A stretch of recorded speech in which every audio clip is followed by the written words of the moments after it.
What's good with y'all? It's your boy Curdy Bo, and I'm back with another banger, man. And in today's video, I must be showing y'all how to mix vocals professionally on bandlab, how I get down on here, man. So make sure y'all stay tuned. Make sure y'all smash that like button, smash that subscribe button, man.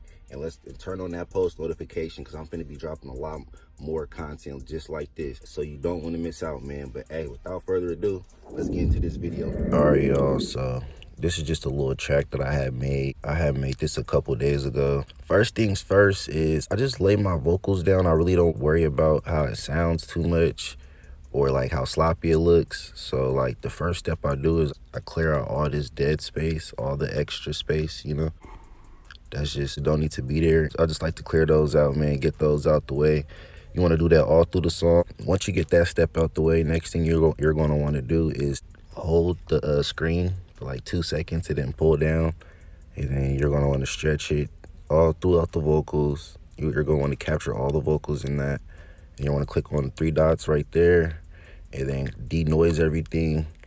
Now once you denoise everything, it's going to just get all that extra noise out, and it's going to like get it like a little bit more crispier than it would have sound if you didn't denoise it. Now that I got that out the way, next step you're going to want to do is mute the beat, put down the red bar.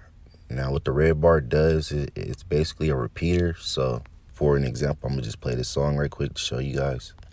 Can't even set no plays, it's too much jealousy. Can't even set no plays, it's too much jealousy. What that allows you to do is to focus on that one segment of the song, so you can get like a really good mix on it. I'm not connected to Wi-Fi right now, so some of the presets aren't showing up, but this one right here is just the de-easer, and this is the Tech Lab compressor. If you guys would like to copy this preset, here you guys go right now. But de-easer, graphic EQ, take screenshots if needed. Everybody's voice is different, so you might have to you know, take a couple fix the high ends and the, you know, the low ends on the graphic EQ. But you know, noise gate, that's on every preset. Filter Eco Plus, good echo preset. Got the studio reverb, and we got a equalizer EQ3M. Some might work. Like I said, if you got to change it, go ahead, because you know everybody's voice is different. And then we got our compressor. This isn't that my actual compressor, but you know it gets the job done, so I'll just use that for now. I'm not really too tech savvy with the compressor yet, so I still got to do some research on that. Yeah, now that that's out the way, once you put your repeater on, you're going to want to go to your preset and then go over to graphic EQ. I got the repeater on, so I don't have to keep going in and out. I could just stay in here. The repeater feature makes it a lot easier to mix your music, and I'm gonna show y'all how. So now that we got our graphic EQ, we're gonna just fix all the low ends and the high ends and just get it sounding a little bit more crispier and less distortion.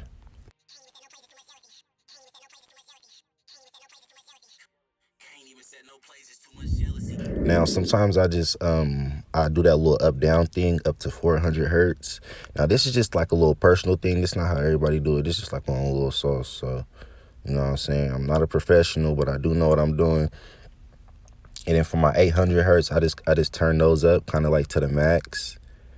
I do 2 knobs at a time, and I just like turn them down slowly until it sounds good. If y'all wanted to copy down that filter echo, it's nothing too major. I don't like adding a lot of mix to the echo, because it's kind of like, you know, like, I don't know, it's a little different on bandlab, so I kind of just keep the mix down.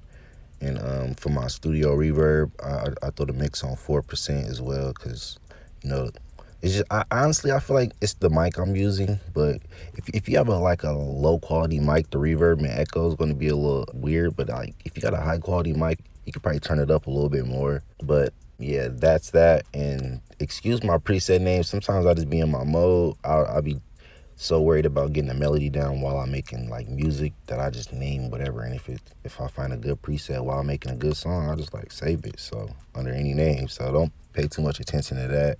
I do got an IS preset, and I will be doing a tutorial on that soon. Stay tuned for that, man. I'm gonna start making them high quality presets. But yeah, man, once you get that done, you're gonna want to save that preset, and then you're gonna want to slap it onto your secondary vocals if you have any.